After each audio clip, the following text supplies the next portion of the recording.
Shark tank की एक खास जज आए दिन अपनी इंटेलिजेंस को लेके काफ़ी चर्चा में रहती हैं और वो एक बहुत ही फेमस वुमेन एंटरप्रेन्योर है जिन्होंने सोशल मीडिया के थ्रू काफ़ी सारा कंज्यूमर मार्केट कैप्चर किया हुआ है। और अभी हाल ही में उन्होंने काफ़ी सारी वुमेन एंटरप्रेन्योर्स को भी कॉल किया ऑन देयर सोशल मीडिया और एक वुमेन एंटरप्रेन्योरशिप प्रोग्राम लॉन्च किया जिसके रजिस्ट्रेशंस भी अभी 1 मंथ पहले ही क्लोज हुए हैं। आई होप आप जैसी इंस्पायरिंग वुमेन एंटरप्रेन्योर्स ने उसमें ज़रूर अप्लाई किया होगा। तो इनमें ऐसे क्या खास बात है और इन्होंने अपने ब्रांड को बिल्ड करने के दौरान क्या क्या स्टेप्स लिए जिनसे हम अपने ब्रांड को डेवलप करने के लिए काफ़ी कुछ सीख सकते हैं।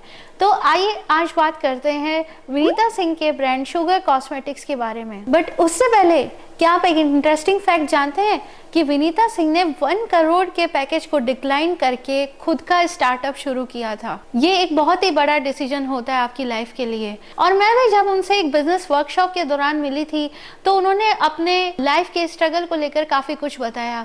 एक टाइम तो ऐसा था कि उनके रिलेटिव्स भी उनको लेके काफ़ी डाउट करने लगे थे और उन्होंने इस जर्नी में अपने हस्बैंड को भी शामिल कर लिया था जिससे उनकी ब्रांड सक्सेस से पहले उनकी कम्युनिटी में लोग उनके बारे में काफ़ी कुछ बातें करने लगे थे। बट जैसे ही ब्रांड सक्सेसफुल हुआ और उसकी मार्केटिंग स्ट्रेटेजीज का बूम आया तो लोग उन्हें देखकर दंग रह गए और ये थी वो खास मार्केटिंग स्ट्रेटेजीज। जब भी विनीता सिंह अपने शुगर कॉस्मेटिक्स की स्टार्टिंग डेज की बात करती हैं तो बताते हैं कि मार्केट एंट्री के टाइम पर मार्केट में काफ़ी सारा कंपटीशन था और उसमें एंट्री लेना काफ़ी टफ था। ऐसे में वो एज्यूम कर रहे थे कि आप सपोज करो इंडस्ट्री एक कमरे की तरह है और उसमें बड़े प्लेयर्स अंदर बैठे हैं दरवाजे को टाइट लॉक करके। But Maybelline, Lakme, L'Oreal Paris जैसे मार्केट में भी शुगर ने अपनी एक अलग पहचान बनाई। बट शुगर की जो मार्केटिंग स्ट्रेटेजीज थी वो उनके माइंड में पहले दिन से ही नहीं आ गई थी। उन्होंने पहले एक लॉन्जरी का ब्रांड शुरू किया था और धीरे धीरे उसमें काम करते हुए उनको रियलाइज़ हुआ कि इसमें उन्हें और उनके कस्टमर्स को कोई खास मज़ा नहीं आ रहा है। फिर उन्होंने 2012 में अपने हस्बैंड कौशिक मुखर्जी के साथ शुगर कॉस्मेटिक्स को स्टार्ट किया और यहाँ से उनकी एक एक्साइटिंग जर्नी स्टार्ट हुई। उनका सबसे पहला मार्केटिंग स्ट्रेटेजी था एक स्पेसिफिक प्राइस रेंज के कस्टमर्स को टारगेट करना। पहले के जितने भी कॉस्मेटिक प्रोडक्ट्स थे 1000 से लेके 3000 की रेंज में आते थे और ऐसा कोई भी प्रोडक्ट नहीं था जो 300 से 1000 की रेंज को कवर कर रहा हो। तो उन्होंने सबसे पहले 300 से 1000 की रेंज में कवर करते हुए लिपस्टिक्स, फाउंडेशंस वगैरह लॉन्च किए और आप मानेंगे भी नहीं कि फर्स्ट ईयर में उनके सिर्फ 100 लिपस्टिक्स ही सेल हुए थे। ऐसे में एक टाइम पर तो उन्हें सेल करना काफी टफ भी नजर आया। बट जैसे जैसे वो मार्केट में डीपली एंटर करते गए लेटर उन्होंने फाइंड आउट किया कि ई कॉमर्स के जरिए वो एक अपना D2C प्लेटफॉर्म बना सकते हैं और उन्होंने वैसा ही किया। शुगर का जो मेकिंग मॉडल है सबसे पहले फैक्ट्री में प्रोडक्ट रेडी होता है और फिर जाता है डिस्ट्रीब्यूटर्स के पास, फिर होलसेलर्स और रिटेलर्स को सप्लाई होता है और आज उनके 3000 प्लस स्टोर्स मार्केट में अवेलेबल हैं। वहीं इनका दूसरा यूएसपी था प्रोडक्ट की पैकेजिंग। इनकी प्रोडक्ट की पैकेजिंग इतनी नाइस और ऑसम थी कि जो भी उसे परचेज करता था आगे किसी ना किसी को जरूर बताता था जिससे इनका वर्ड ऑफ माउथ पब्लिसिटी अपने आप स्प्रेड होता गया। इनका थर्ड वेपन था जेंडर बाइंग बिहेवियर को रेगुलरली स्टडी करना और उसके अकॉर्डिंग प्रोडक्ट्स को लॉन्च करना। अगर हम मेल और फीमेल के बाइंग पैटर्न को एनालाइज करें तो आप जान जाएंगे कि मेल्स हमेशा अपने फ्रेंड्स के साथ ऐसी जगह पर खाना खाना पसंद करते हैं जहाँ पर खाना अच्छी क्वालिटी का मिलता हो, भले ही चाहे एम्बियंस उतना खास ना हो। वहीं फीमेल्स की बात की जाए तो वो एम्बियंस पे ज़्यादा फोकस रखती हैं और यही बात इनके प्रोडक्ट में थी।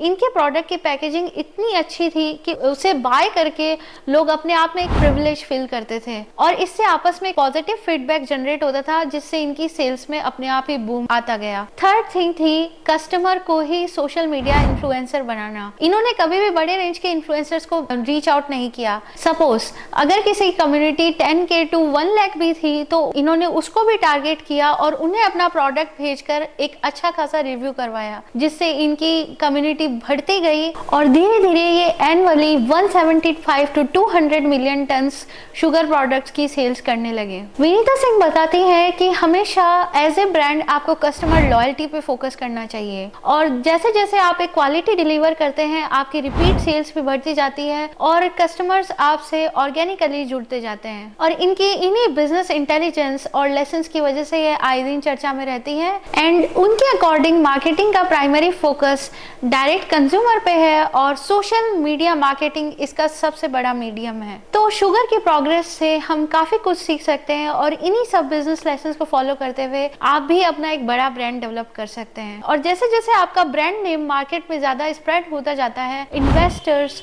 और फंडर्स भी उसमें इंटरेस्ट लेकर आपके पास आते हैं। और आज आप उनकी प्रोग्रेस शार्क टैंक शो पर देख सकते हैं कि कैसे वो 10 मिनट्स के अंदर ही एनालाइज कर लेती है कि कौन सा ब्रांड कितनी वैल्यूएशन पर सही है और कितनी जल्दी वो अपकमिंग ईयर्स में ग्रोथ करेगा। I can help you with figuring out how to, crack distribution offline. मैं आपको 20 lakhs for 1% and 30 lakhs मैं as debt offer करती हूँ at a 10% for a 2-year period. Great, Vinita, deal done. Thank you. और उन्हीं सब चीजों को कैलकुलेट करके वो अपना इन्वेस्टमेंट प्रूडेंटली रखती हैं। मोर बिजनेस टिप्स के लिए प्लीज फॉलो सरप्रिस्टा and like, share and subscribe.